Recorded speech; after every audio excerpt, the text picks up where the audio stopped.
So before we begin, I just want to say a few words of thanks and very important people for putting this all together. First, I'd like to acknowledge members of the school foundation, whom we seated toward the beginning, and ask you to give them a round of applause. I think it's important that they be recognized today.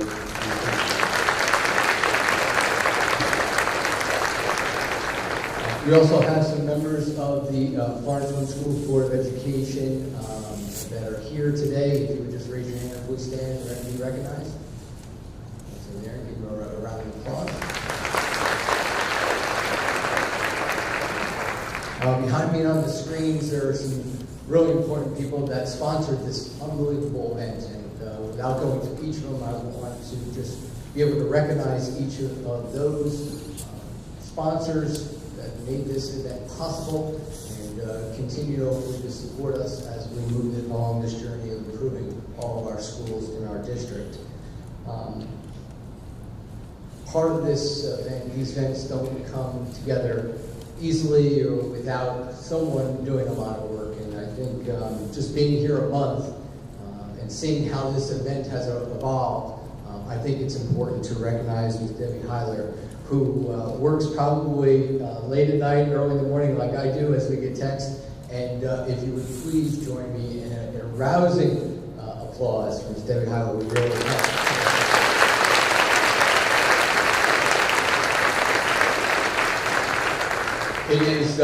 it's very important to me that coming into a district to see not only a school foundation, but a school foundation that embraces not only education, but early childhood education, which we're here for today. Not many states, school districts understand the importance of early childhood education, and it's really, really exciting to be part of this journey with a school foundation, a community that really values early childhood education. There are a lot of states that put money into early childhood. There are many school districts that do that, and they see the importance of early childhood education in the long run. That part of our journey in education is that some of our return on investment doesn't happen for years along the road, and sometimes the media, sometimes our parents aren't patient with us, but early childhood education really has long-term effects for all children, and I'm really glad to be part of this summit today that recognizes some of those things and what our speaker has to offer for us today. And so I am excited to be part of this. I'm excited to be part of the community, a school district, and overall a state that puts a lot of emphasis on early childhood education and literacy. And I'm very much looking forward to our speaker this morning to celebrate that. And then finally, one last thing, I'm really excited that we're able to have a lot of our staff and some of our administrators join us here today. And it's an important part of this process that we all come together as we embark on this journey of one school district, one vision, one set of goals to really improve not only our school district, but the Florence community as a whole. So at this time, I would like to ask Mr. Dr. Floyd Creech to please come up, and he will lead this ceremony for this time. Dr. Creech.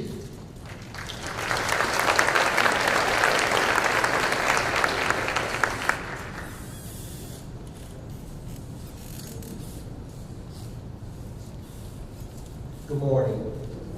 I want to welcome each of you here. My purpose for the next 5 minutes is to talk to you about Start Smart and what it is and what we've been doing for the last 5 years. Our whole purpose has been to improve and make progress toward improving the education of young children in Florence. First, I can't begin without recognizing the efforts of the school foundation who initiated this effort to improve early education. And then to the Florence One School Board for being very generous and very dedicated and funding this over the last 5 years. The components of our program have exceeded our expectations in many ways. Young children's lives have been improved, as well as the lives of many families. I must not also forget the efforts of the most critical group in this effort, and that is the teachers' assistants, and the numerous home visitors that we have throughout the district. They have made the difference. So let's give them a round of applause.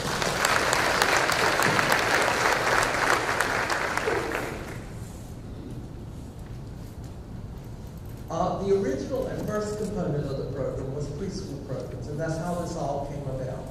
Funded by the South Carolina legislature and administered by the South Carolina Department of Education, these programs have provided preschool for over 2,000 children in Florence One classrooms in the last 5 years.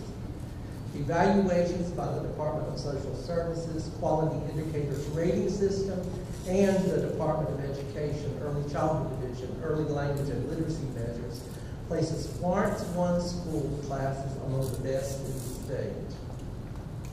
Support in the form of grants supported by the South Carolina legislature through the Education Oversight Committee have enhanced staff training and performance with approximately $700,000 in the past 5 years.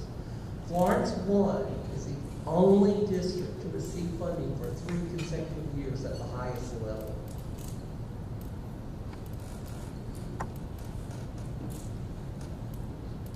The parent education component, funded 5 years ago and begun at that time, has provided bi-monthly home visits to over 1,000 families to strengthen their ability to provide for their children and support their needs. In October, this program will be awarded national level recognition by the Parents as Teachers organization. It will be the second program in South Carolina to achieve this status. In addition, over 2,500 families have received high-quality children's books at the workplace and at home. The Start to Read program, unique to Florence One schools, has provided these books with the help of the School Foundation and by generous gifts by Senator Hugh Leatherman and the Duke Energy Foundation. Parents consistently report in assessments conducted by each book delivery session that they have increased the amount of time they spend with their children reading and discussing what has been read. Professional development for Florence One school preschool teachers and local child care providers has continued to grow over the last 5 years. Over 200 hours of research-based training has been provided to over 125 Florence One teachers and child care providers in our area. More than 100 Montessori teachers have received 400 hours of MACD accredited training and become certified teachers. In our programs, classroom assistants have become state certified teachers through this program. After 60 hours of professional development training about social and emotional skills and working with under-resourced children, our referrals for special assistance for children with behavior problems has been reduced over 60%, and the inclusion of children with special needs has increased dramatically. The Start Smart Advisory Board consists of local experts working with children in all areas in our community, including social services, medical services, family crisis, housing services, and educational services, has met consistently each month for the last 5 years. The work growing from this group has led to more connections among early childhood education service providers throughout the city. The Advisory Council was the impetus for this meeting today. Many thanks to our partners, many of whom can be found listed in your program materials. I want to thank each one of them personally for the continued support of our programs and efforts on behalf of children. In summary, external evaluations of the Start Smart program has proven that community and state support for the program financially, preschool programs that are highly rated by state measures of quality, parenting programs that are effective with families that have national recognition, consistent implementation of training that has led to effective practice, and community partnerships that has rallied for the children in Florence. So now, what about the next 5 years? Well, we're beginning today, and we're going to begin with Hella Heckman this morning and the 5 golden keys. I want to tell you a little bit about our special guest today, Hella Heckman. We learned about Hella last year when some of our teachers went to a conference in Sacramento to learn more about how to do appropriate practice with young children, and Hella spoke, and they came back absolutely overwhelmed and enthused. In fact, they made a presentation before our advisory committee. Hella has had many years of experience in taking care of small children in accordance with the fundamental principles of clarity and care, and the adult as a role model worthy of imitation. In 1987, she opened Noten, a Waldorf-inspired kindergarten in Copenhagen, Denmark. Serving children ages 1 through 7, she has developed a message that is simple and clear for caregivers and parents. With her 5 keys, she offers a unique inroad to child rearing that is practical and doable, so that adults can meet the needs of children in the best possible way. And I'll just add here, my friend Kathy Woods, who's is the head of Head Start here, said, I really like this because anybody can do it and it doesn't cost any money. Her message is keep it simple. Rely on your intuition and trust that you are adequate as a caregiver and parent. We do not need to make it complicated by having to live up to demands that we intellectually place on our childhood. Simplicity in raising children offers peace and predictability. With calmness, love, time, and patience, we can create the very best framework for children who have bonded with us, or as Hella says, chosen us to be their guide. Today, Hella travels around the world visiting kindergartens, giving workshops, lectures, mentoring, and advising governments. Her most recent projects have been training in Chile, Ecuador, and China. I've spent most of this week with Hella, and I found her to be knowledgeable, insightful, and caring. I'm very pleased to welcome to the stage Hella Heckman.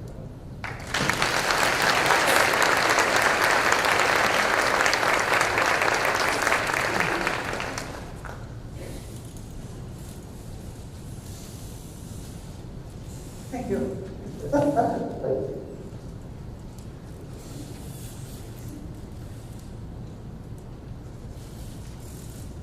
Thank you very much for being here today. I thank you on behalf of those who have a very low voice, the children, because children are not able to speak of their needs. They need us, the adults who has a consciousness, to help to bring up a child so it can work with its own potential and become the person they are supposed to be. In my now 33 years of being around with an embraced childhood, I get worried because the tempo that our society has today is so fast that we lose connection to the most essentials in our life. It's very seldom we stop up and ask, how am I? Who am I? Who have I become? And am I really doing what I'm supposed to do? And with children, they are actually not changing. Their needs are the same as it always has been. But for the child in a modern society, it's very difficult to have the time it takes to mature. We push education on children. We forget that little children are not little adults. They are something really, really special. And the first 7 years are so wonderful. And it never, ever returns. And what goes wrong in early childhood, we have to work on for the rest of our life. So if we want to really create a society that is healthy and where people feel they have a place and are important, we need to go down in tempo and into the question of what is a need for child. modern families today, they often don't have what the child needs. And first and most important thing is time. Modern families are so busy. They are so busy, especially in the head. And a lot of the time we spend on our busyness, we could actually cut off and do more grounded things. But we forget what it is. Traveling around the world has been very, very interesting for me the last 5 years. I am educated as a culture geographist, so 40 years ago, yes, I'm getting so old, when I was traveling around in the different continents, Africa, South America, and Asia, I saw much bigger cultural difference, much more rich family life, much bigger religion differences. Now, so many years after, I do the same travel on behalf of a child, I can see that the world in many ways has become much smaller. Because now it's so alike, whether I am in China, I'm in Europe, I'm in Ecuador, I'm in Uganda, I'm here in the United States, I can see the same tendency that modern families are modern families all over the world with the same problems. And this effect is the same upon childhood.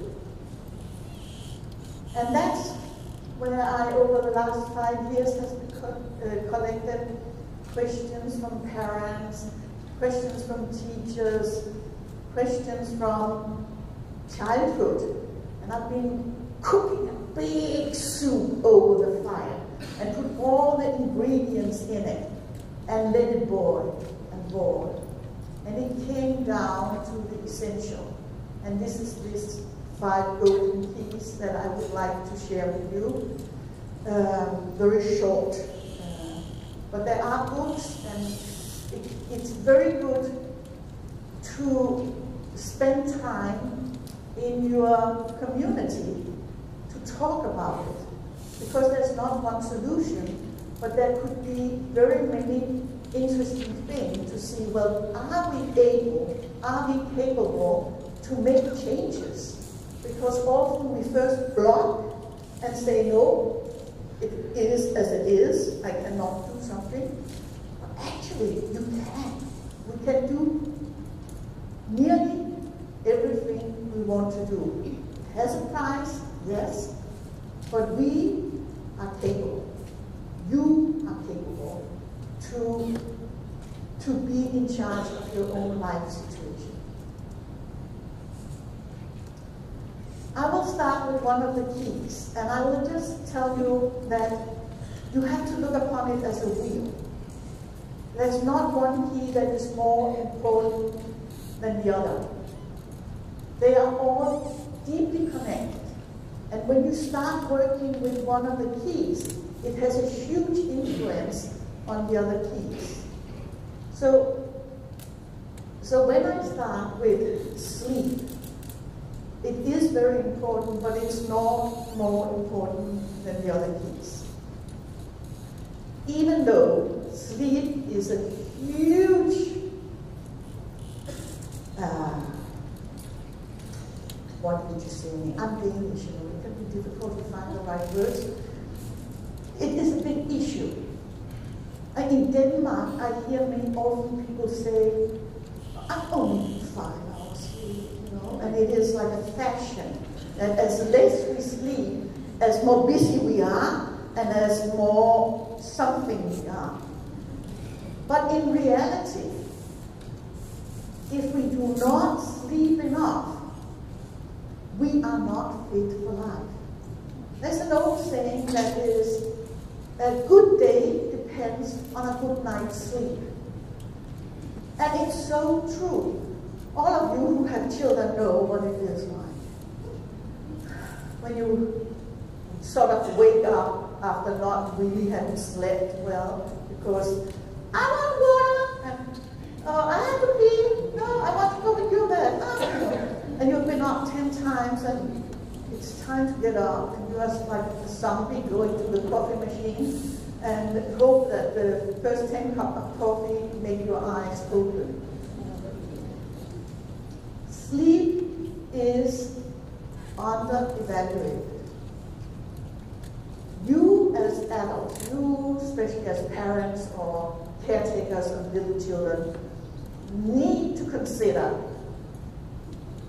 to have at least 8 hours sleep in the night. If you want to be fit, if you actually also want to do your work appropriately, you need many, many hours of sleep.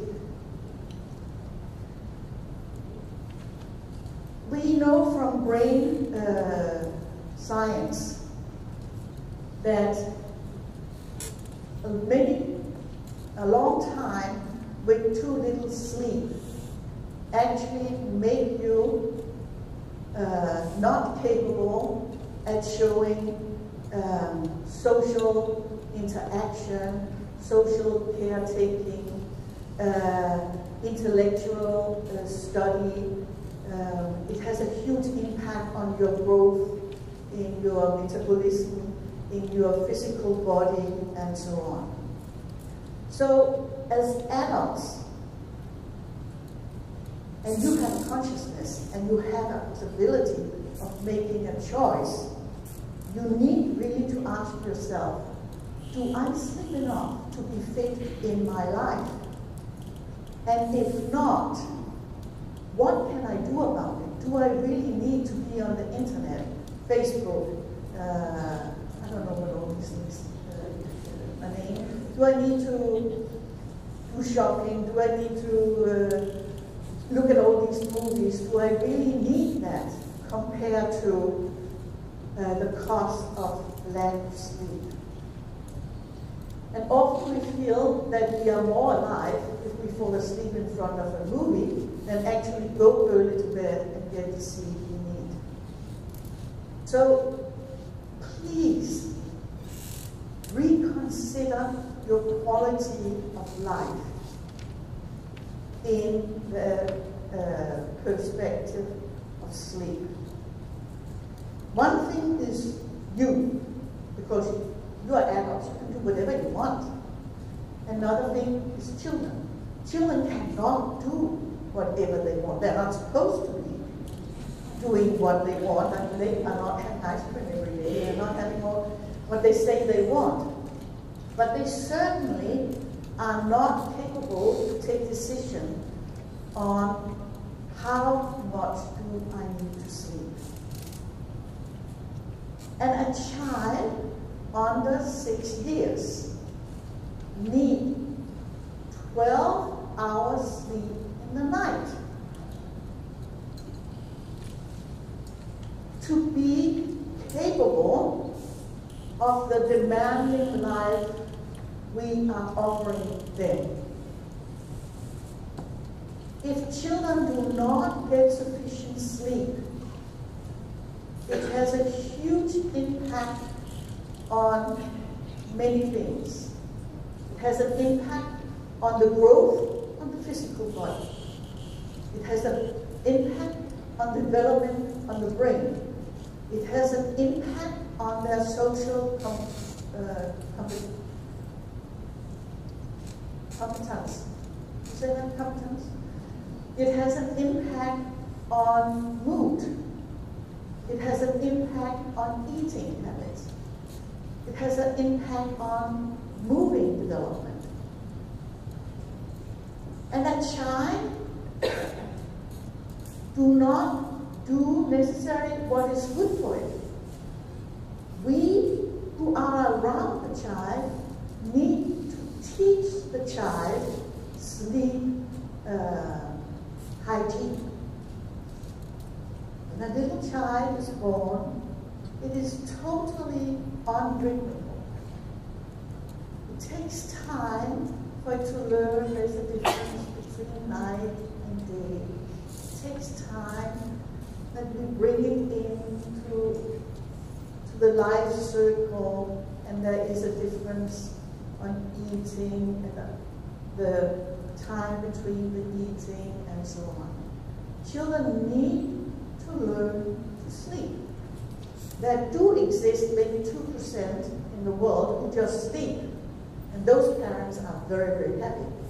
But the 98% are not so happy, because it takes a lot of energy and it takes a lot of consciousness to teach your child to sleep, which also means that I, as a parent, have to step away from a lot of the social work or life I would like to do.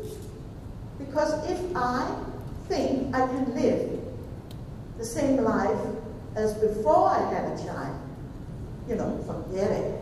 It will never be the same.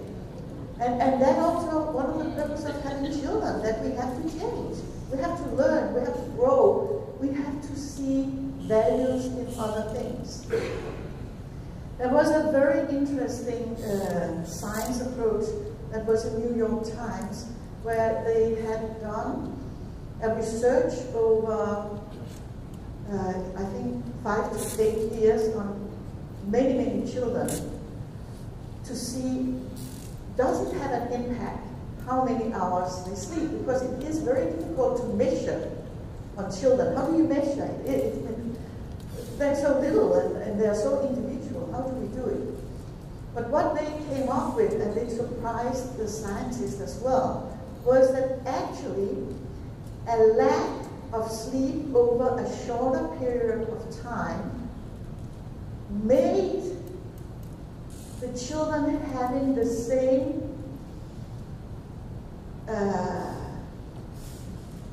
problematic look within the realm of autism or depression or eating problems.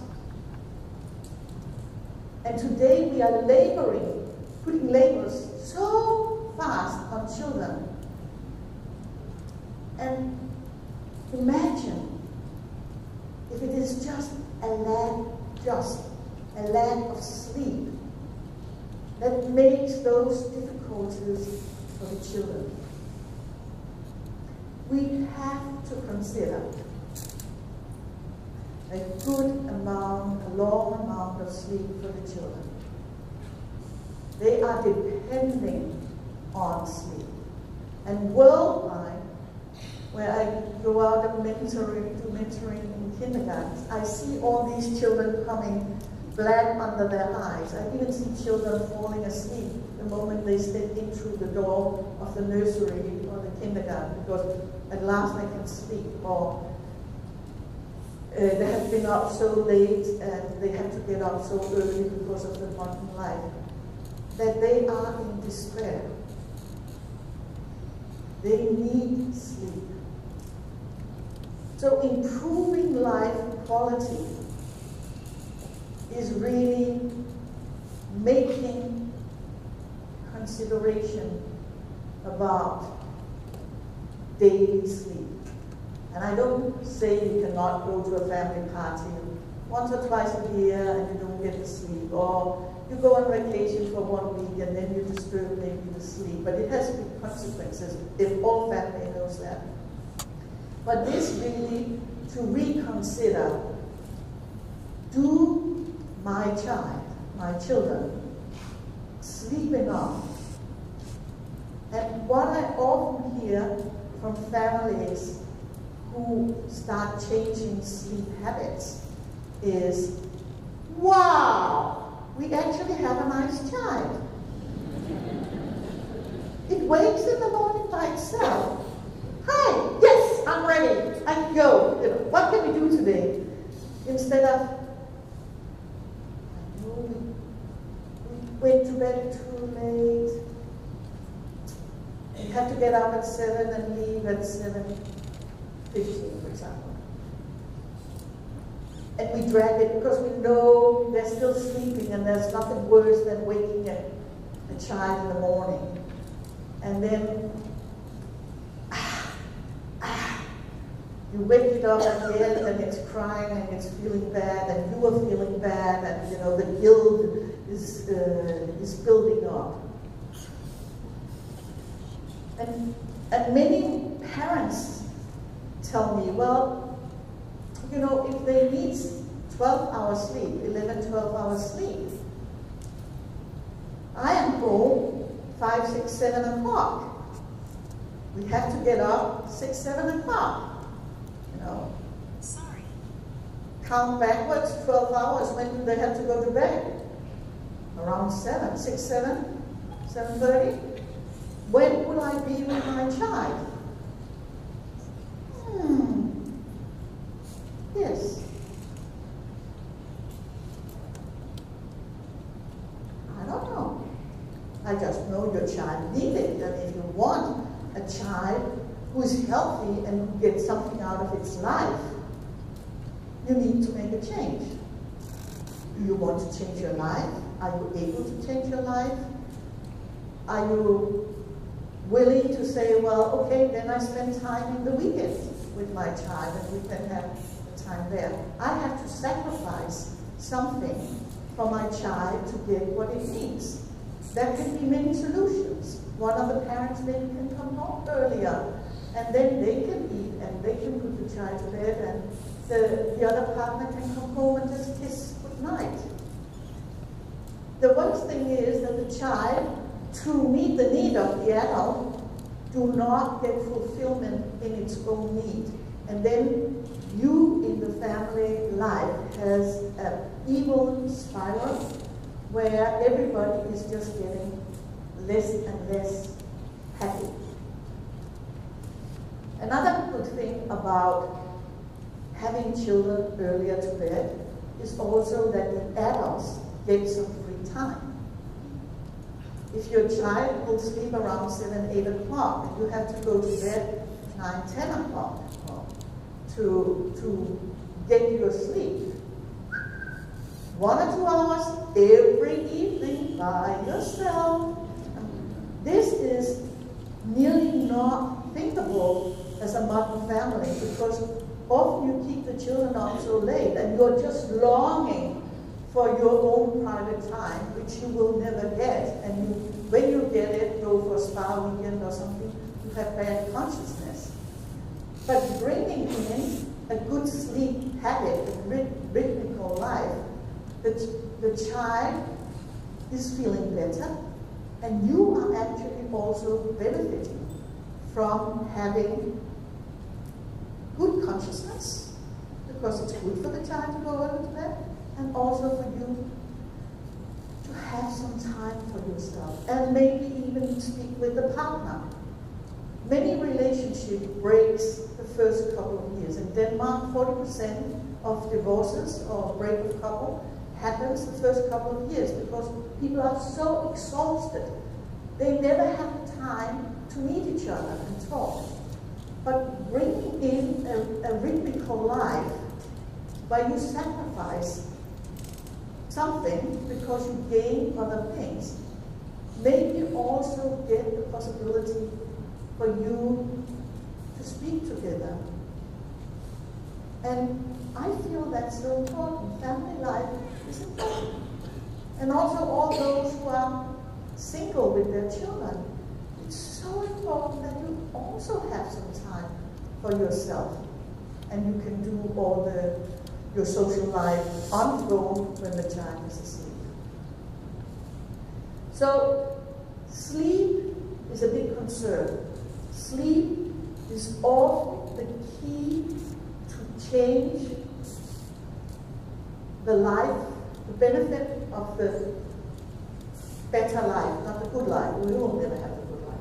It's something we think, but it will always be hard to be a parent. It will always be hard. It has always been. But it can be hard in the good way.